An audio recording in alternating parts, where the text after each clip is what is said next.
pengendalian COVID hingga jumlah penderita menjadi sangat minim atau sama sekali tidak ada, itu yang utama dan terutama ya.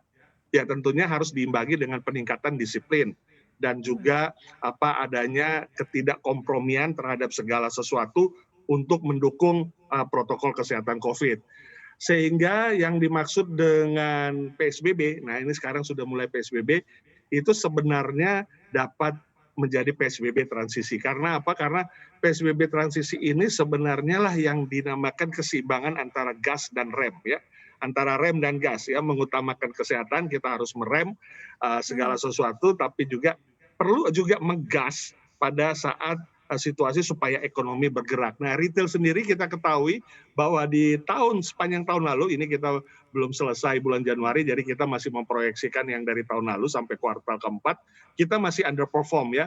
Situasinya kita tahu pada saat PSBB yang pertama, itu yang ketat sekali, itu kita sampai minus 20,613 pada saat bulan April-Mei, pada saat bulan Ramadan, di mana biasanya 45% target omset retail kita tercetak di sana. Kemudian bulan Juni minus 17,1, bulan Juli minus 12,2, kemudian Agustus minus 9, mulai ada kontraksi-kontraksi positif.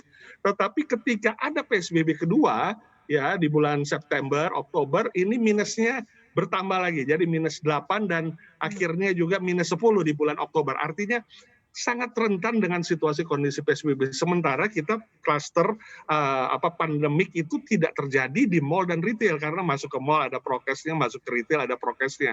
Jadi bagaimana untuk supaya PSBB ini kembali ke transisi, tetapi penanggulangan dapat dipastikan dengan peningkatan kedisiplinan dari masyarakat dan ketegasan daripada para protokol kesehatan yang menjalankan, yang mengontrol protokol kesehatan itu dapat direalisasikan, ini menjadi bahan yang utama. Ada kompensasi nggak sejauh ini Pak Roy? Kan karena kalau misalnya taruhlah mall ya, mall harus tutup jam 7, kemudian juga ada beberapa pembatasan begitu ya untuk retail sendiri pun juga banyak sekali begitu. Nah sejauh ini apakah ada kompensasi, insentif begitu yang didapatkan, seperti apa Pak Roy? Ya, kami masih berharap untuk hal yang namanya insentif, karena kita ketahui bahwa penyaluran korporasi kredit sendiri baru sekitar lebih kurang 2,5 sampai 3% dari yang sudah dikucurkan untuk ke korporasi kredit ya. Jadi sangat kecil sekali, sehingga untuk mendukung operasional bahkan untuk restrukturisasi kredit komersial kami para retail yang sebelum pandemik kita biasa sudah berhubungan dengan bank, kredit komersial itu masih dengan bunga 9-10%.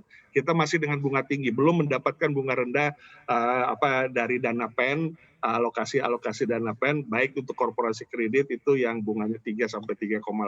Nah ini kita masih berharap. Kemudian kelanjutan daripada kebijakan fiskal dan moneter, di mana fiskal ini kami terus berharap juga untuk ada kelanjutan dari PMK 44 ya untuk relaksasi perpajakan, maupun juga ada kepastian untuk bagaimana bantuan untuk para pekerja. Ini juga kita sedang dorong, mengharapkan sekali, karena bantuan subsidi bagi para pekerja di retail itu dalam hal misalnya tenaga kerja yang mendapatkan UMR disalurkan lewat BPJS, tidak harus ke retail dan langsung kepada si pekerja, 50% dari swasta, dari kami 50% dari pemerintah, itu sangat membantu di dalam suasana kita sedang dalam underperform dan ada kekhawatiran untuk apakah kita dapat membuka toko terus atau tidak dengan masa-masa seperti ini. Tapi kalau ada bantuan tentunya kita lebih pasti untuk dapat tetap beroperasional.